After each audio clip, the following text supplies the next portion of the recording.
नमस्कार. नम्रताच किचनमध्ये आपलं स्वागत आहे.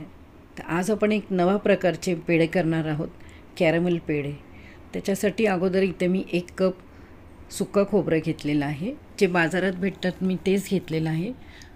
तुमच्याकडे ते नसेल तर तुम्ही एक सुक्का नारळ अर्धा चांगलं किसून घेऊ शकता व त्याला आपल्याला स्लो गॅसवर चांगलं असं भाजून घ्यायचं आहे.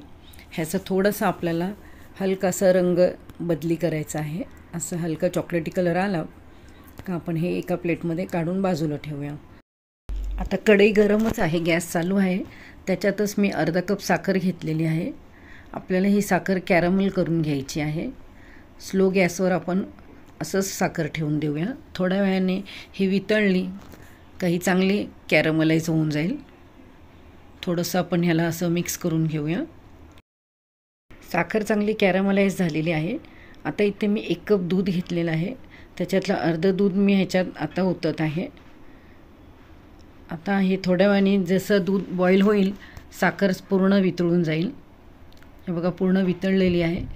आता आपण ह्याच्यात बाकीचं उरलेलं दूध आहे तेही घालायचं आहे व चांगलं उकळून घ्यायचं आहे. आता आपला 1 कप दूध उकळून चांगला कमी झालेला आहे, अर्धा कप झालेला आहे. आपण जे अगोदर खोबरं भाजून घेतलेलं डेसिकेटेड कोकोनट ते सर्व आपण ह्याच्यात ओतायचं आहे आणि हे चांगलं आपल्याला मिक्स करून घ्यायचं आहे. आता हे आपल्याला आटवायचं आहे पण पूर्ण एकदम सुकवायचं नाही आहे. ह्याच्यात आपल्याला थोडंसं मॉइश्चर ठेवायचं आहे. हे लगेच साईडला चिटकतात म्हणून तुम्ही कंटिन्युअसली ह्याला असं फिरवत राहा. बघा छान असा गोळा तयार होऊन जाईल ह्याचा. बघा झाला आहे. ह्याला एका प्लेटमध्ये काढून आपण थंड व्हायला ठेवूया. 10 मिनटानंतर आपण ह्याचे पेढे करून घेऊया.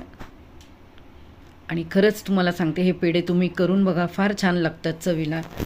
तुम्हाला ही रेसिपी कशी वाटली ते मला कमेंट करून सांगा व आपला चॅनल नम्रतास किचन ह्याला लाईक शेअर सबस्क्राईब करा. इथे मी पिस्त्याने थोडी सजावट केलेली आहे. तुम्हाला जे आवडेल त्या ड्रायफ्रूटनी सजावट करू शकता. माझ्याकडे बुरा साखर होती, वरून मी ती थोडीशी अशी बुरबुरली आहे. तुम्हाला काहीच नसेल सजावटवर लावायचं असेल तरी अशी पण छान लागते ही मिठाई. सॉफ्ट कॅरमल पेढे तयार आहेत.